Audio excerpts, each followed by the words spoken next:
static, and the stars, you found us. I'm Sterling Gray. This is Strangely Odd. It's late and the world's asleep, but not us. Never us. Settle in, night owls. Let's get strange. Tonight, friends, we are going to the bottom of the world. Right now, this very moment, while you are listening to my voice, there are cables lying on the floor of the ocean. Fiber-optic cables. More than 400 of them, crisscrossing the seafloor in the permanent dark, running continent to continent at depths that would crush a submarine. They carry 95% of all the data in the world. Your emails, your banking, your voice calls, everything you streamed tonight. And we never think about them at all.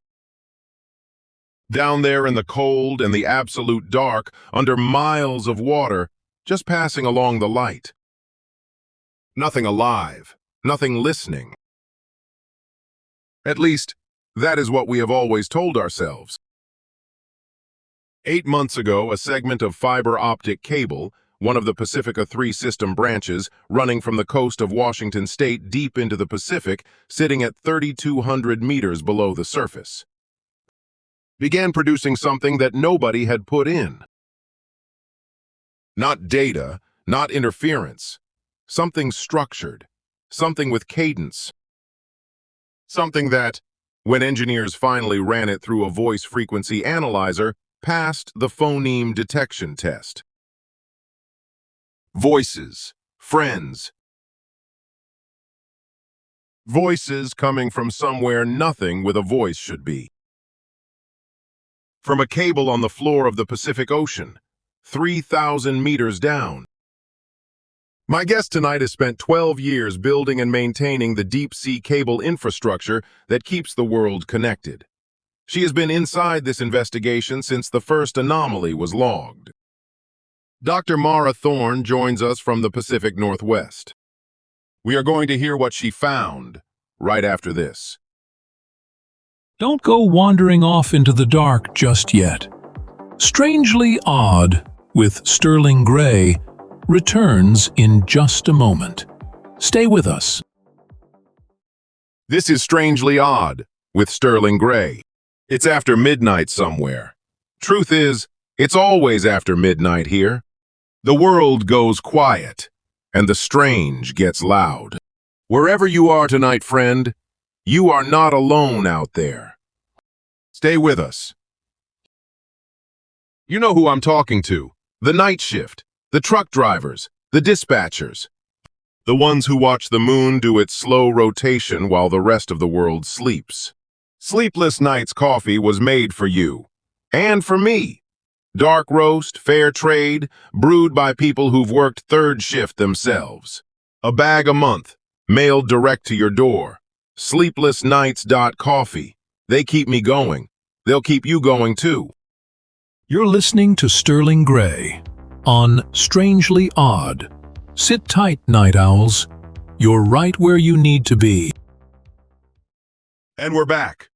I have with me tonight Dr. Mara Thorne, Marine Cable Systems Engineer, 12 years in deep-sea telecommunications infrastructure, and the person who has been inside the Pacifica 3 anomaly investigation since the very first report.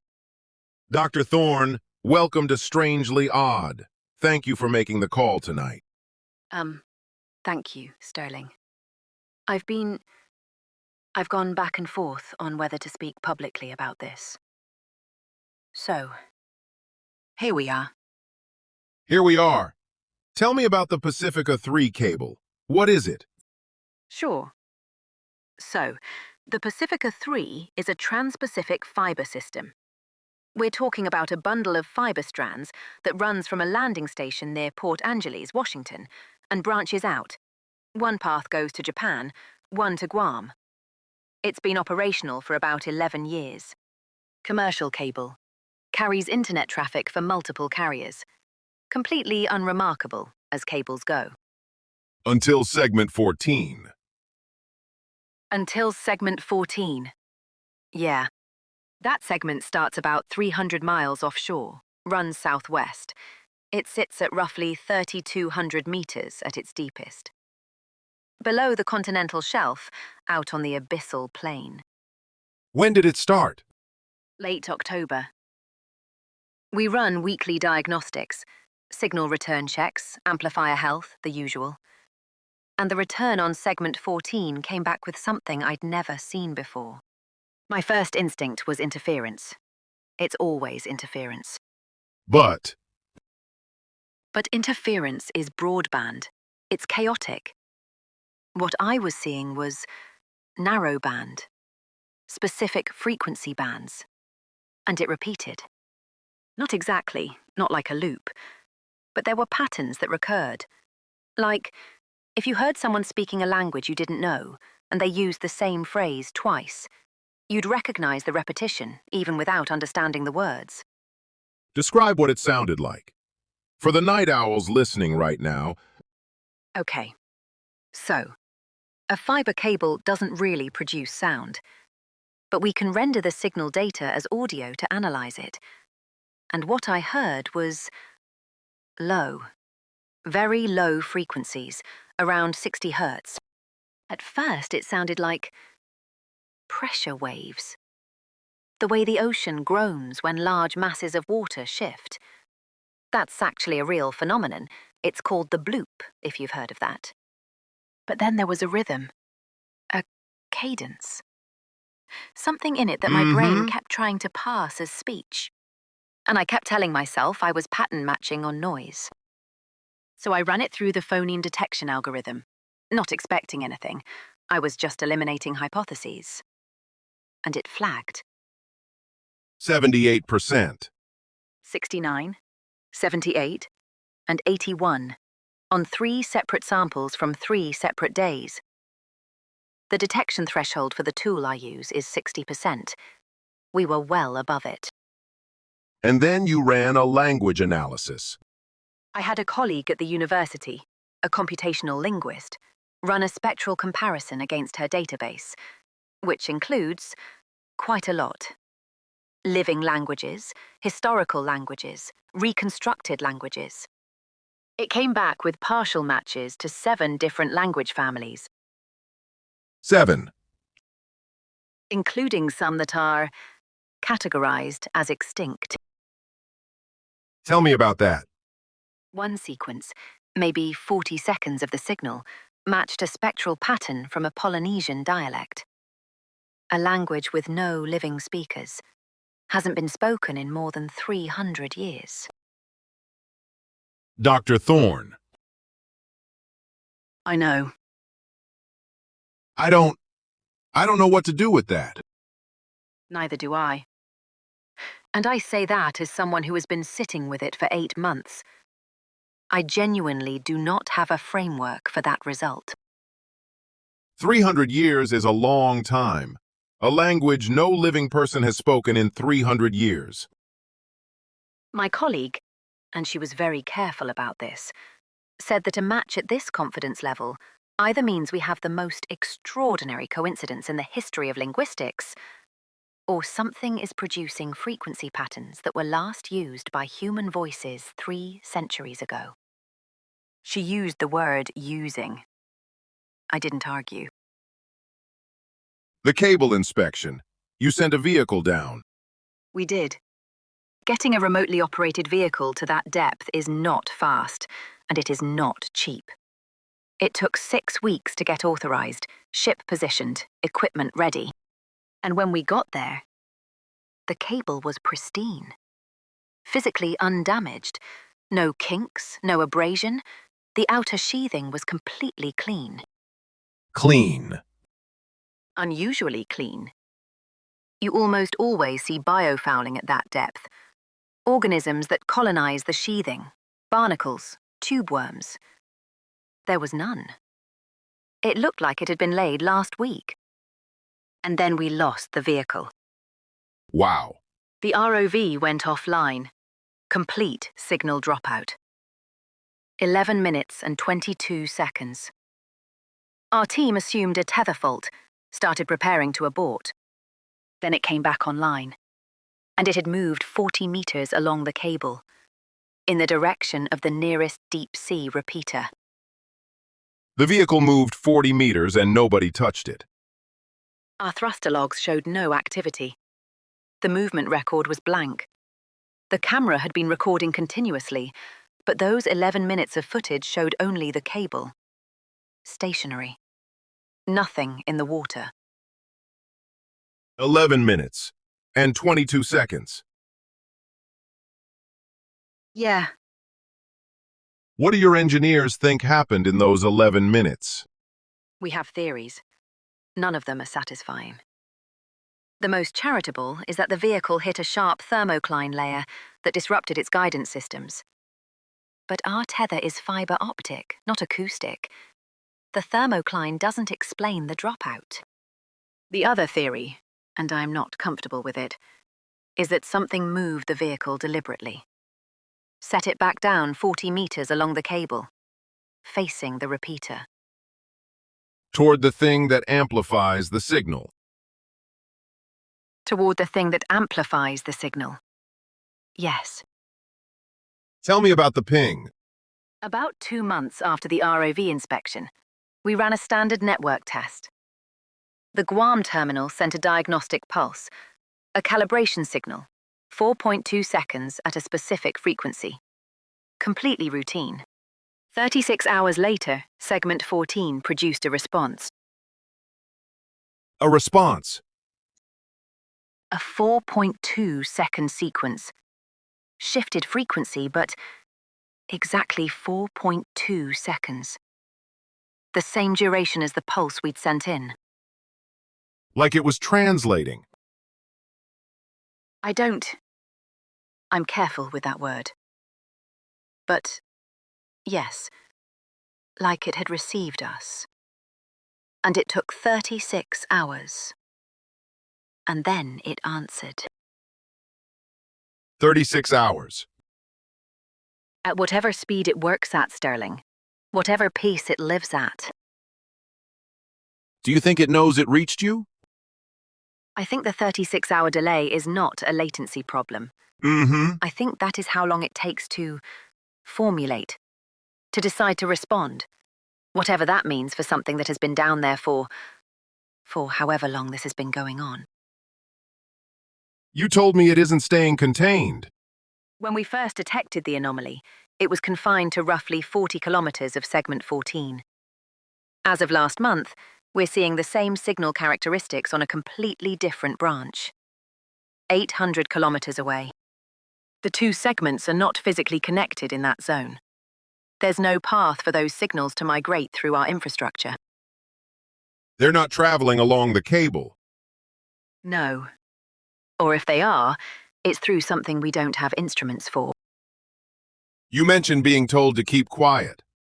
We received a communication from regulatory authorities, I'm not going to say which ones, asking us to reclassify our anomaly reports as routine maintenance events.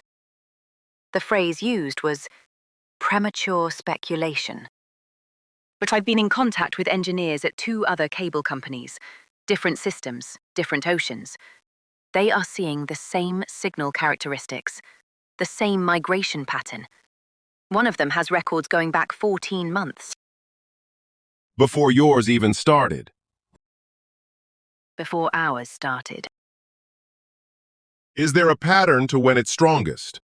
We found a correlation 3 weeks ago. Signal activity peaks around spring tides, the new moon and full moon alignments. Whatever is down there, it responds to the pull of the moon on the ocean. It breathes with the tides. I wrote that in my notes, actually. Exactly that. And then I crossed it out. Dr. Thorne, what do you think it is? I think the ocean has been communicating in ways we have never been able to hear for a very long time. And we finally built something it could use to talk to us, or through us. I'm not entirely sure which. Through. That's the one that keeps me up at night. Dr. Mara Thorne, thank you. Truly. We are going to take a short break, and then we open the lines to you, night owls. The number is on your screen. We want to hear what you know, or what you've heard. More strangely odd in just a moment. Don't touch that dial, night owls. Sterling Gray returns right after this. You ever wish you could keep reading after the show ends? The Night Atlas Book Club is for you. One title a month, hand-picked. Out-of-print paranormal classics, oral histories from witnesses who never wrote books of their own, the occasional novel that gets at the truth sideways. Mailed to your door, wrapped in brown paper. This month, we're reading a memoir by a Forest Service tower watcher who spent 12 summers in the Cascades. Saw some things. Wrote them down. Most of them anyway. Night Atlas Book Club. Find us at nightatlas.club. $12 a month. Cancel anytime. But you won't want to. You're listening to Strangely Odd. If something we said tonight rang a bell for you, tell somebody. Word of mouth is how the strange hours survive. Always has been. Share the show. Talk about it tomorrow. Or don't. And keep it for yourself. Either way, friend, we're glad you're here. You're listening to Sterling Gray on Strangely Odd. Keep it right here, night owls. The night isn't done with us yet. The lines are open. If you have worked with cable infrastructure, if you've heard something you shouldn't have, if tonight's conversation has stirred anything in you, the number is on your screen. We have a full board. Let's go to Dave in Montana. Dave, you're on Strangely Odd. Yeah, thanks for taking my call, Sterling. I'm a retired Navy sonar tech. Spent about 8 years on survey vessels, part of that time doing cable inspection work. Laying new cable, pulling up sections for repair. About 3 years ago, I was on a ship out of Astoria, doing a survey on a dead cable. Old one, hadn't been active since the 70s. We pulled up about 40 meters of it just to check the physical condition. Standard stuff. But when my buddy ran the test kit on it, checking for any residual current before we handled it, the meter was reading negative. Not zero. Negative. A negative current reading. On a dead cable. Like something was generating. Drawing the meter down from the outside. My supervisor said log it as a meter fault and move on. But I held that kit in my own 2 hands, Sterling. The needle went negative and stayed there. And it was cold. The cable. Way colder than the water temperature should have made it. I looked into it years later, found an article about cable anomalies, reached out to my old supervisor. Retired guy, doesn't owe anybody anything. He told me, and I'm quoting him here, "Forget you ever saw that." That's what he said. Dave, thank you for that. That is something. Sandra from Oregon, you're on the air.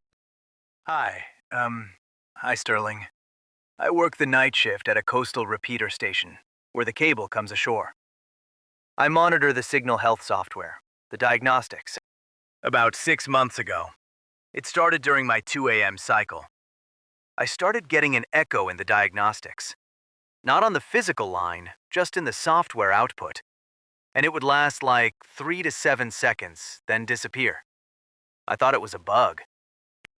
But then one night, it was a word, clear as anything, one word, and then it was gone. Sandra. What was the word? Hello.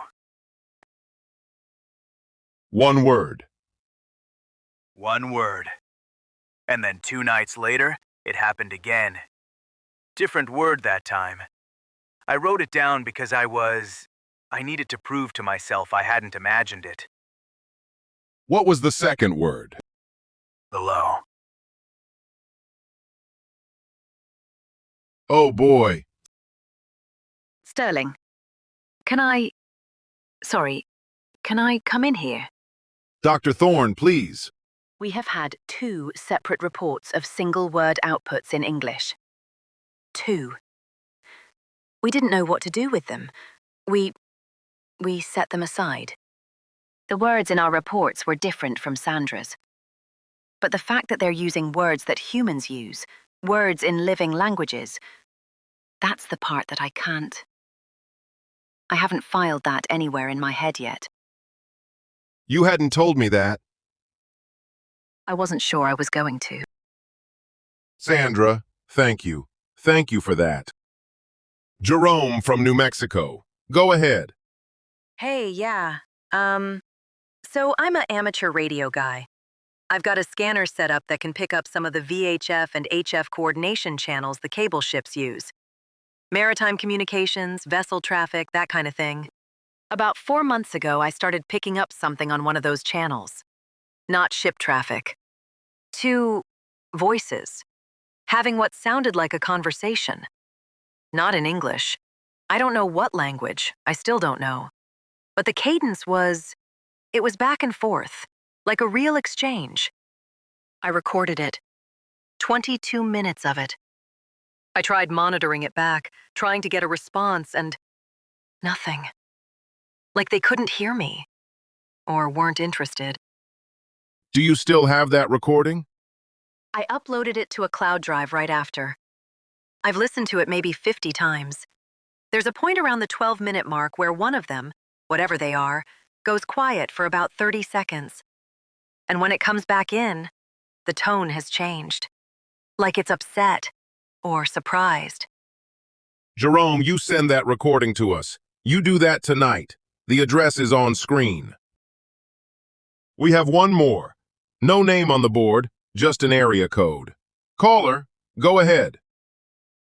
Sterling, it's me. Same booth out on the highway. Friend, good to hear you. You all right tonight? I'm all right. Got something to tell you, given your subject tonight. Go ahead. I came out to this booth around midnight, same as always, and I picked up the handset before I even had my quarter out. It was already live. Already live. Not a dial tone, not static. Voices. Low. Real slow, like they had nowhere to be and all the time they needed to get there. How many? 2, maybe more underneath them. Hard to say. Talking to each other, I think. Not to me. They didn't know I was there. What were they saying? Couldn't make it out. Whatever language it was, I've never heard anything like it. But the feeling of it. Sterling, it wasn't threatening. It was patient. Ancient, almost. Like listening to the tide, if the tide had something to say. How long did you listen? Until it stopped. Maybe 2 minutes. Then the line went regular. Just the dial tone, same as always. I stood there a while after. And then you put in your quarter and called me. Figured you'd want to know. Didn't seem right to just let it sit. Friend, I'm glad you called. Quarter's running low, Sterling, but I'll leave you with this. Whatever was on that line, it wasn't afraid. Whatever's down there in all that dark, it is not afraid. No. Take care of yourself out there. I'll call again. We'll take a short break and then the Numbers Station Puzzler. The Numbers Station is with us tonight, friends, as it always is in the strange hours. Right now, a short message has been encoded and locked. The cipher is Vigenère, strong as a keyword. Every word I speak to you carries more than its meaning if you know how to listen. Notice how I begin each of these lines. The first letters are not random. Collect them. Write them down. The key lives in my words, right where you can hear it. Here she comes. Attention. Attention. Begin message. 15061 31607 26250 91926 22152 42109 1818 Message ends. Message ends. There she goes. If you found the key, crack the message, then email your answer and tonight's episode number, episode 62, to doublesecretlabs@gmail.com. Get it right, and your name goes in the hat. And one of these nights, your phone could ring, and the number on the other end might just reach this studio. Crack the code, night owls. Now, let's take that break. Keep the lights low and the radio on. Strangely Odd with Sterling Gray returns after these messages. Tonight's broadcast, like every broadcast, is brought to you by Double Secret Labs. Double Secret Labs. Their slogan? We do science, so you don't have to. Now, what kind of science exactly? That's a fair question, friends. I've asked. They don't say. And I'm not sure anyone outside that building could tell you what goes on inside it. But the check's clear, the lights stay on.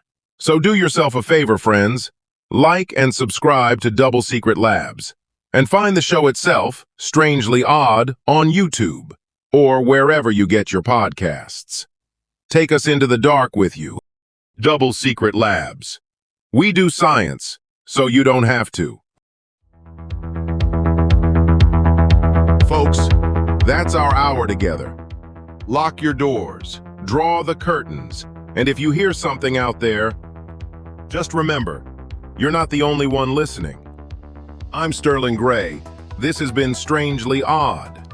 We'll see you tomorrow night, in the strange hours.